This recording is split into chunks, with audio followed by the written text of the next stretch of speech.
Então, retomando o nosso assunto de modelos atômicos, e dando continuação aqui, nós tínhamos parado lá no modelo atômico do Rutherford. Então, vamos só dar uma continuação para que não fique, talvez, dúvidas para vocês. Então, o modelo atômico de Rutherford, que é o chamado Sistema Solar, eu inclusive fiquei devendo para vocês, no vídeo anterior, o desenho dele.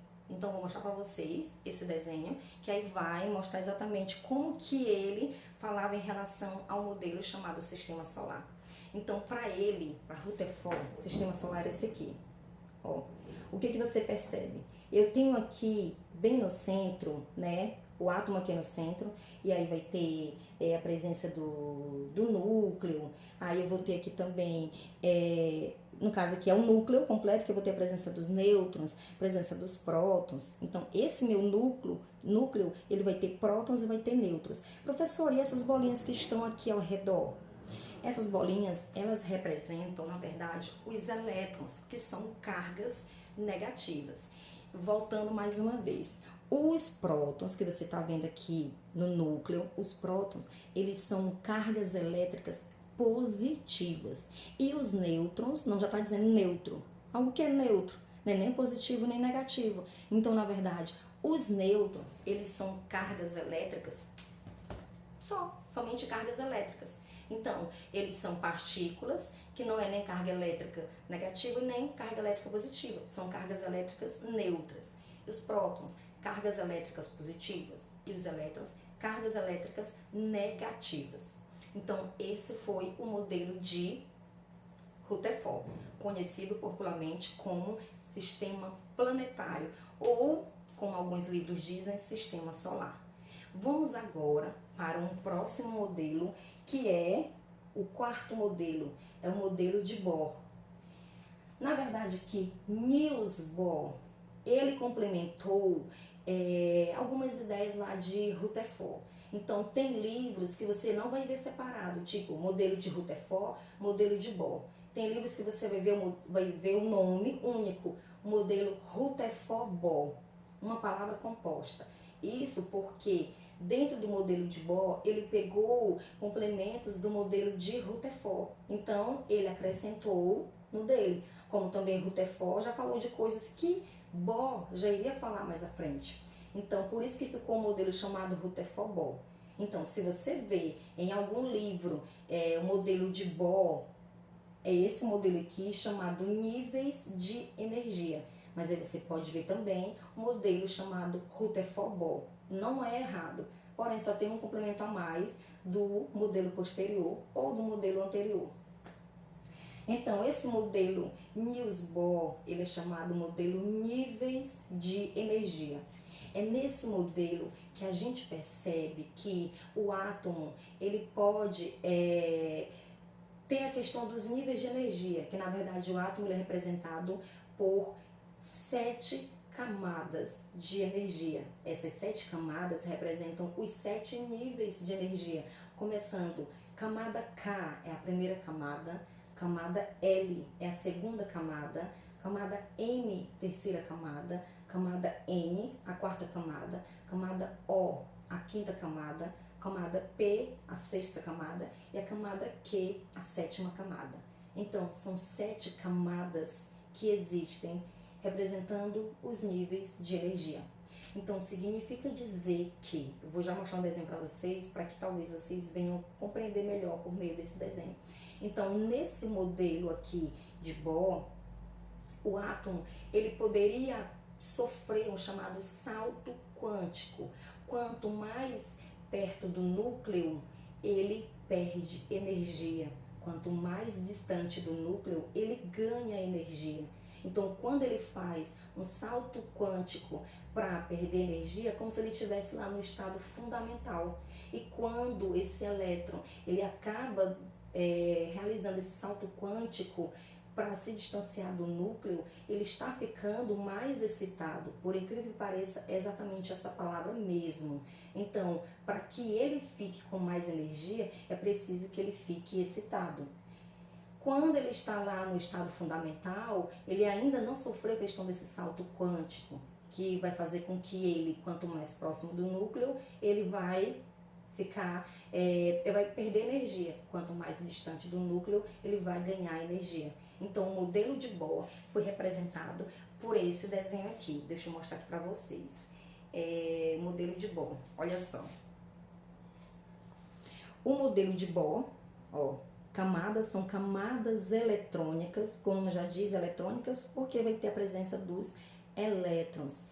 E aí, professora, na camada K, mais à frente, na próxima videoaula, que na verdade no outro assunto, eu vou explicar para vocês a questão do elétron, dos prótons, do núcleo de forma geral, que aí vai ter próton, elétron e também os nêutrons. Que aí já vai ter as primeiras partes matemáticas, os primeiros cálculos básicos dentro do componente curricular química, envolvendo essa parte de níveis de energia, do comportamento do elétron.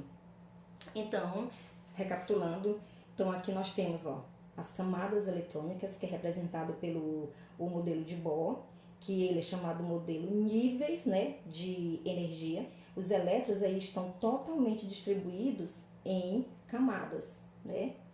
E essas camadas são ao redor do quê? Do núcleo, que é essa esferazinha vermelha que está lá no centro. E aí, só retomando aqui em relação ao modelo de Rutherford-Bohr, que eu até falei, tudo começou foi quando Bohr, ele começou admitindo que o gás emitia luz quando por meio de uma corrente elétrica. É por isso que esse modelo do Niels Bohr, ele é mais focado dentro lá dos fogos de artifício. Por que existem fogos de artifício de várias cores? Tudo isso é o comportamento dos átomos, da quantidade de energia desses átomos. Então, são relacionados aos elementos químicos. Dentro da química tem elementos químicos que emitem luz. E essa emissão de luz foi tudo explicado por meio do modelo de Bohr. E aí nós vamos agora para o modelo, esses dois modelos aqui, eles são considerados mais atuais. Só que é lógico, esse último aqui é o atual dos atuais. Então, esse modelo, que é aqui o quinto modelo, a gente chama aqui o modelo de camadas eletrônicas elípticas. O que acontece? Aqui nós temos o chamado Summerfield. O Summerfield, na verdade, quando ele falou desse modelo de órbitas elípticas, já é algo mais avançado. E por incrível que pareça, é um assunto que vocês verão lá no ensino médio ou até mesmo dentro do ensino superior, dependendo do curso que vocês escolherem. Então, o Summerfield, ele focou nessas órbitas elípticas. Então, vou até tentar mostrar para vocês o modelo dele. Olha só o modelo dele. Então, nessas órbitas aí elípticas, então, ele falou o quê? No caso, o nome dele é Arnold Summerfield. Então, ele disse que espectros com múltiplas linhas justapostas, e no caso, segundo ele, as camadas que o Bohr falou eram constituídas por subcamadas. Que no caso essas subcamadas aqui, por isso que a gente está vendo lá no Bohr, as camadas elas eram circulares. E aqui no Summerfield começa a circular, mas no final termina aqui em camadas elípticas, órbitas elípticas. E aí nós temos o último modelo, que é o modelo mais atual. Provavelmente esse aqui, ele é mais típico de universidade, então, um assunto mais superior. Então, nesse modelo atual, foi envolvido 3 pessoas que contribuíram de forma muito importante dentro desse modelo aí. Esse modelo, alguns chamam, na verdade o nome dele popular é nuvem eletrônica. Outros só chamam de nuvem, mas assim, esse modelo aqui, ele envolve essas 3 pessoas. Primeira pessoa é o Broglie. A gente conhece dentro da química de de Broglie. E aí nós temos uma outra pessoa que teve uma participação bastante importante nesse modelo atual, que é o Schrödinger, que ele também é muito famoso lá na química do ensino superior. E temos uma outra pessoa que também contribuiu, que foi o Heisenberg. Então, essas três pessoas contribuíram de alguma forma, dando alguns conceitos, falando as suas opiniões dentro do modelo atual, que a gente chama de modelo nuvem eletrônica. Uma coisa que eu quero deixar clara aqui para vocês é o seguinte: vai ter momentos, vai ter situações que, quando vocês estiverem vendo alguns livros, vai ter livros que você vai ver que vai falar de tudo isso aqui que eu estou falando, até o modelo de Bohr.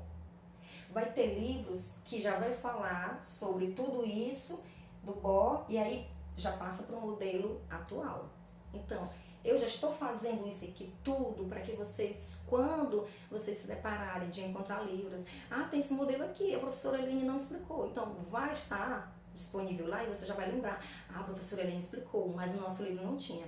Porque no livro de vocês, pelo que eu percebi, não tem esse modelo de Summerfield. Por ser um modelo talvez não tão utilizado, por ele já ser um assunto bem mais complexo, mas aí eu precisava passar para vocês todas as informações, porque vocês vão precisar futuramente. E aí o que acontece? Aqui no modelo atual, composto, no caso, preparado por de Broglie, Schrödinger e Heisenberg, aconteceu da seguinte forma. Vou mostrar aqui para vocês, primeiramente, como é que é o modelo que eles criaram em forma de desenho. Então, vou mostrar aqui para vocês. Olha só, vou tentar aqui, ó. Então, o que acontece? O Erwin Schrödinger, ele até chamou, inclusive, esse modelo aqui, eu tô chamando de modelo nuvem eletrônica. Professora, está errado? Não, não está errado. Mas também o Erwin Schrödinger, ele chamou de modelo quântico do átomo. Ele disse que o núcleo, o núcleo é o que? Essa esfera aí, vou tentar colocar certinho aqui, essa esfera aí vermelhinha, essa que está bem no centro, que ela representa um núcleo que é rodeado por uma nuvem, Tudo que está aí é uma nuvem. Mas é uma nuvem de quê? Nuvem de elétrons, por isso que é chamado nuvem eletrônica. E aí é onde essa nuvem, ela é mais densa e a probabilidade de encontrar um elétron é maior pelo fato dela ser mais densa. E aí o Erwin Schrödinger, ele falou essa situação, que a nuvem eletrônica era o núcleo rodeado por vários elétrons, que no caso formando a nuvem eletrônica, e a nuvem é mais densa e a probabilidade de encontrar esse elétron é com certeza maior. Já o de Broglie, ele falou que todo corpúsculo ele pode se comportar como onda e como partícula.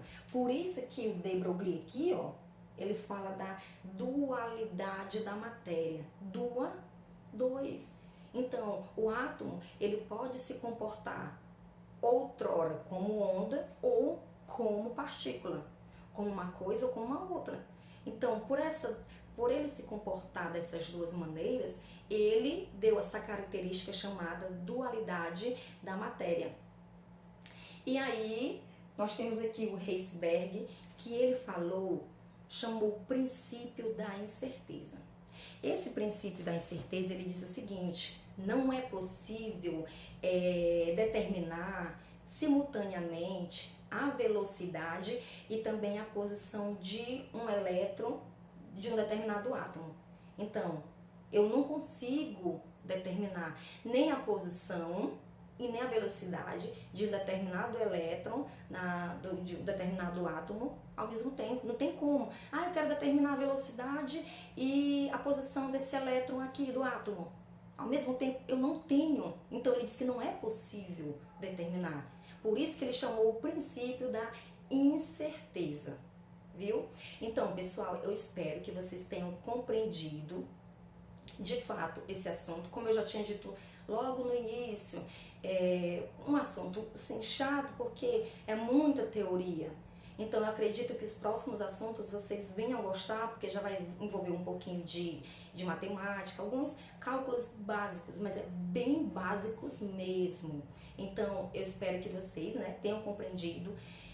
E no final, nós teremos uma atividade baseada